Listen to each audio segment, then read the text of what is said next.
오늘은 이 땅에서의 복된 삶이 뭐냐 몇 가지를 좀 말씀드리기를 원합니다. 첫 번째로 위로해주는 사람이 있을 때 이게 복된 삶이다라고 하는 것입니다. 자, 1절 볼까요? 1절. 자, 1절 한번 보겠습니다. 시작. 내가 다시 해 아래에서 행하는 모든 학대를 살펴보았도다. 보라, 학대받는 자들의 눈물이로다. 그들에게 위로자가 없도다. 그들을 학대하는 자들의 손에는 권세가 있으나 그들에게는 위로자가 없도다. 아멘. 자, 여러 모양으로 세상에는 학대받는 자들이 있다라는 것입니다. 학대를 받는다는 게 무슨 말입니까? 말 그대로 뭐 학대 자체를 이야기할 수도 있겠지만 조금 넓게 말하면 어떤 고통스러운 일들이 있다라는 것이죠. 돈의 문제든지 뭐 사업의 문제든지 관계 문제든지 가족의 문제든지 하여튼 고통스러운 일들이 있다라는 것입니다. 그런데 여기서 중요한 게 뭐냐면 아무리 고통스럽다 하더라도 위로자가 있으면 살만하고 오히려 그게 복된 삶이다라고 하는 것입니다. 위로자라는 말이 무슨 말입니까? 제가 히브리어 사전을 찾아봤더니 여러 의미가 있는데 눈에 띄는 의미가 있더라고요. 원수를 갚아주다 이런 의미가 있대요. 그러니까 위로자, 원수를 갚아주는 자 이런 의미가 있다는 거예요. 그러니까 위로해 준다는 것은 단지 뭐 말로만 괜찮아, 힘내, 넌 할 수 있어 이 정도의 위로가 아니라 가서 뭐 해주는 거예요? 원수를 갚아주는 거예요. 가서 부숴주고 괴로움에서 벗어나게 해주는 거 이게 위로다라는 것입니다. 그러니까 사실 위로자라는 말보다는 저는 이 말이 더 맞는 것 같아요. 돕는 자, 도와주는 사람 이게 더 맞는 것 같습니다. 그래서 우리가 성령 하나님을 뭐라 부르죠? 성령 하나님을 위로자 이렇게도 부르고요. 돕는 자다 이렇게도 말하잖아요. 무슨 말입니까? 성령 하나님께서는 우리에게 오셔서 괜찮아, 힘내, 할 수 있어 정도 수준의 값싼 위로를 주시는 분이 아니라 우리 앞서 가셔서 원수를 깨부시고 적군을 다 흩어버리고 광야에서는 길을 내고 사막에서는 강을 내시는 놀라운 역사를 일으키시는 우리를 도우시는 돕는 자라는 거예요. 이게 누구라고요? 성령 하나님이다라고 하는 것입니다. 그러니 뭐가 진정한 복입니까? 성령의 도움받아 살아가는 게 진짜 복인 줄로 믿습니다. 그럼 성령이 누구를 도와주시죠? 누구를 도와주십니까? 믿는 자들을 도와주시고 기도하는 자를 도우시고 간구하는 자를 도우시는 줄로 믿습니다. 따라서 우리가 성령의 도움받기 위해 자꾸만 뭐 해야 됩니까? 기도해야겠지요. 기도하는 자 되기를 축복합니다. 그러면 성령께서 강한 팔로 우리를 도와주시더라라고 하는 거죠. 그러면 기쁨이 넘치고 위로가 넘치더라라고 하는 것입니다. 자, 그러면 반대로 뭐가 우울한 인생이냐? 정말 우울한 인생. 오늘 성경에 보니까 차라리 먼저 죽은 자들이 더 낫다 싶을 정도로 그런 우울한 인생이 누구냐? 이러한 위로자, 돕는 자 하나 없이 살아가는 삶. 그게 진짜 우울한 인생이더라라고 하는 거예요. 여러분 왜 사람들이 우울증에 빠지죠? 돈 없어서 아닌 것 같습니다. 실패해서도 아닌 것 같습니다. 가만 보면 사람 때문인 것 같아요. 내 옆에 나를 돕는 친구 한 사람 없구나. 나를 위로해 주는 사람 한 사람 없구나 싶을 때 극도의 우울감에 빠지더라라고 하는 거예요. 따라서 여기서 우리가 한 가지를 적용한다라고 한다면 적어도 우리가 남편이나 아내 또는 자녀들에게 우리가 어떤 존재가 되어야 되느냐? 위로자요 돕는 자가 되어야 된다라고 하는 거예요. 그들을 우울감 가운데로 내몰면 안 되겠죠. 그들을 우리가 어떤 친구가 되어줘야 되느냐? 위로해주는 자, 도와주는 자로서 우리가 서주어야 된다라고 하는 거예요. 그런데 남편이 뭘 하든 상관도 안 하고 아내가 뭐가 힘든지 들여다보지도 아니하고 자녀들에게 관심 하나 갖지 아니하고 그러면 그 내 가족들을 다 어디로 몰아가는 거예요? 그 우울증으로 몰아가는 모습이라는 거예요. 원망, 불신, 무관심 이런 거는 멀리하고 진짜 위로자 돕는 자들로 가족 곁에 서 있는 우리 모두 되길 바라겠고 우리들은 하나님 앞에 기도하여서 하나님의 풍성하신 위로를 얻는 모두가 되기를 축복합니다. 두 번째로 뭐가 복된 삶이냐? 적당한 게 되게 복이라는 거예요. 적당한 게 복이다. 자, 4절에서 6절을 쭉 한번 읽어보겠습니다. 4절에서 6절을 한번 쭉 읽어보겠습니다. 자, 4절부터 시작. 내가 또 본즉 사람이 모든 수고와 모든 재주로 말미암아 이웃에게 시기를 받으니 이것도 헛되어 바람을 잡는 것이로다.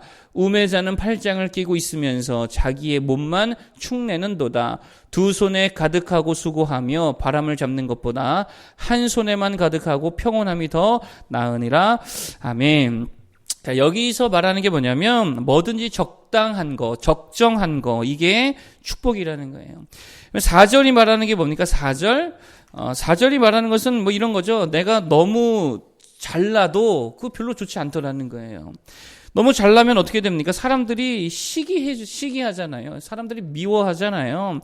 그래도 친구가 없잖아요. 그러니까 별로 좋지 않더라는 거예요. 여러분, 천재에게 친구가 많습니까? 적습니까? 천재는 늘 외로운 법이죠.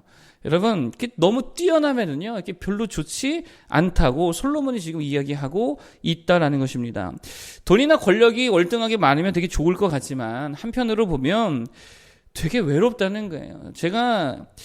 제 친구 중에는 그래도 좀 이렇게 좀 잘 사는 친구가 하나 있습니다. 그래서 뭐 외제차도 타고 다니고 뭐 그런 친구가 있었는데, 어릴 때부터. 근데 이 친구가 별로 행복해 보이지 않아요. 왜냐? 이 친구의 말이 늘 그거예요.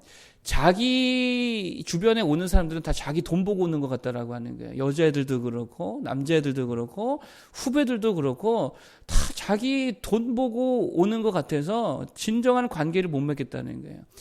행복하지가 않은 거죠. 그러니까 월등히 뭔가 우리가 가지고 있다 하더라도 그게 그렇게 좋으냐? 그렇지만도 않더라라고 하는 것이죠. 뭐가 좋은 거예요? 적당한 게 좋은 거고요. 적정한 게 좋다라는 것입니다. 그래서 5절과 6절도 말하는 게 뭐냐면 5절이 이렇게 말하죠.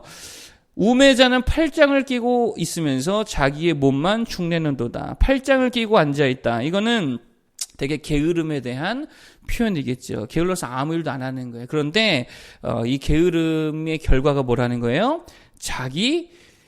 뭐를 축낸다고요? 자기의 몸만 축내는도다. 원어를 찾아봤더니 이게 무슨 의미일까 찾아봤더니 자기 살을 먹더라라고 하는 거예요. 그게 무슨 말이냐면은 너무 게으르니까 집에 먹을 게 없을 거 아니에요. 그래서 결국은 자기의 살을 먹게 된다라고 하는 이 풍자적 표현입니다. 그러니 이게 얼마나 바보 같은 삶이냐는 거예요. 그러니까 너무 게으른 것도 되게 악한 모습이겠죠. 그러면 그렇다고 죽도록 열심히 일하는 건 참 좋은 거냐? 뭐 그렇지도 않다라고 하는 거예요. 그게 6절이죠. 6절에 보니까 두 손에 가득하고 수고하며 바람을 잡는 것보다 한 손에만 가득하고 평온함이 더 나으니라. 두 손에 가득하고 수고한다는 건 말 그대로 죽도록 수고한다는 거 아니겠어요?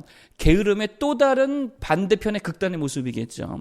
근데 그렇게 한다 해도 오히려 바람을 잡는 것 같다는 거예요. 차라리 한 손으로만 움켜쥐고 행복하고 평안한 게 훨씬 낫더라. 적정성을 말하는 거죠.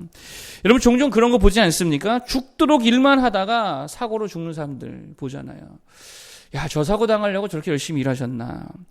죽도록 일하다가 너무 과로해서 쓰러져서 뭐 힘들어 하시는 분들, 야, 저렇게 힘들어 하시려고 그렇게 열심히 일하셨나. 그런 생각이 들더라는 것이죠.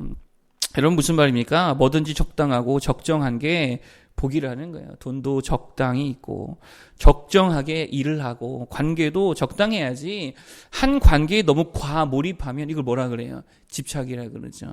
집착은 절대 행복하지 않습니다. 하여튼 뭐든지 적정해야 그게 복이라는 거죠. 그래서 우리 잠언서에 봤지만 아굴이라는 사람이 뭐라고 기도합니까? 나를 너무 부하게도 마시고 나를 너무 가난하게도 마옵소서. 그게 무슨 기도예요? 적정성에 대한 기도라는 것이죠.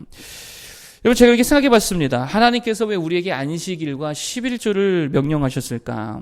그러니까 오늘의 주제와 관련해 생각해 보면 적정성을 유지하게 하시는 규례라는 거예요. 365일 쉬지 않고 일하면 어떻게 됩니까? 죽어요, 사람은요. 그런데 일주일에 하루씩 쉬라고 하신 명령에 따라서 우리가 쉴 때에 이게 적정성을 유지케 하시는 하나님의 은혜라는 거죠. 11조도 마찬가지 아닙니까? 그걸로서 우리의 뭐를 컨트롤 하시는 거예요? 우리의 탐심을 11조를 통해서 컨트롤 하시는 거예요. 여러분 탐심이 컨트롤되지 않는다. 탐심의 제동이 걸리지 않는다. 어떻게 됩니까? 거기서 범죄가 일어나게 되죠. 거기서 살인이 일어나게 되죠. 악한 일들이 다 욕심과 탐심이 제어되지 않을 때 일어나게 되더라라고 하는 게. 그래서 11조라는 거는요. 또 안식일 그리고 수많은 주님의 말씀들은 다 뭐냐면 우리의 삶이 하나님의 은혜로서 적당하게 하시고 적정케 하시는 은혜로운 컨트롤이다라고 하는 거예요. 그러니까 말씀 붙들면 그 적정성이 말씀을 통해서 유지되어지고 하나님께서 우리를 그렇게 이끌어 가실 줄로 믿습니다. 그러니까 말씀 붙드는 자들 되어서 이 복된 삶을 걸어갈 수 있기를 축복합니다. 마지막 세 번째로 뭐가 복된 삶이냐? 동역하고 함께 하는 게 이게 복 있는 삶이다라고 하는 거죠. 자, 8절 보겠습니다. 8절 한번 읽어볼까요? 시작. 어떤 사람은 아들도 없고 형제도 없이 홀로 있으나 그의 모든 수고에는 끝이 없도다. 또 비록 그의 눈은 부요를 족하게 여기지 아니하면서 이르기를 내가 누구를 위하여는 이같이 수고하고 나를 위하여는 행복을 누리지 못하게 하는가 하여도 이것도 헛되어 불행한 노고로다. 아멘. 자, 여기서 말하는 게 뭡니까? 형제도 없이 아들도 없이 혼자 다 해보겠다고 나 혼자 잘 먹고 잘 살겠다고 하는 거 이거 복 아니라는 거예요. 요즘 세대 결혼 잘 안 하잖아요. 아이도 잘 안 낳잖아요. 왜 그러죠? 혼자 잘 살겠다라고 하는 거죠. 귀찮다는 거죠. 힘들다는 거죠. 거기 돈 많이 들어간다는 거죠. 차라리 그 돈 가지고 내 혼자 잘 사는 게 차라리 낫다. 뭐 이런 거 아니겠습니까? 그게 편하다는 것입니다. 여러분 그런데요. 혼자는 절대 복되지 않다라는 거예요. 그럼 뭐가 복되냐? 늘 함께 하는 거, 동역하는 게 이게 진짜 복이라는 거죠. 그래서 세겹줄이라 그러잖아요. 세겹줄은 끊어지지 아니하더라. 따라서 마음을 열고 동역할 줄 아는 자들이 되기를 바랍니다. 함께 살 줄도 알고, 함께 일할 줄도 알고, 함께 대화할 줄도 알고, 여기서 우리가 누리는 복이 있다라고 하는 것이죠. 사실 뭐든지 함께 하면 여러분 그게 뭡니까? 그게 사실 위로해 주는 거잖아요. 그게 도와주는 거잖아요. 그러면 우울증에 걸리지 않지요. 정말입니다. 늘 함께 할 수 있는 넓은 마음들을 갖기를 바랍니다. 선교도 어떻게 해야 돼요? 함께 할 줄 알아야 되죠. 또 전도도 함께 하고 기도도 같이 하고 교회의 힘이고 능력 아닙니까? 그렇게 함께 할 수 있는 우리 모든 동역자들 되기를 축복합니다. 그럴 때에 복된 삶이 되더라라고 하는 것이죠.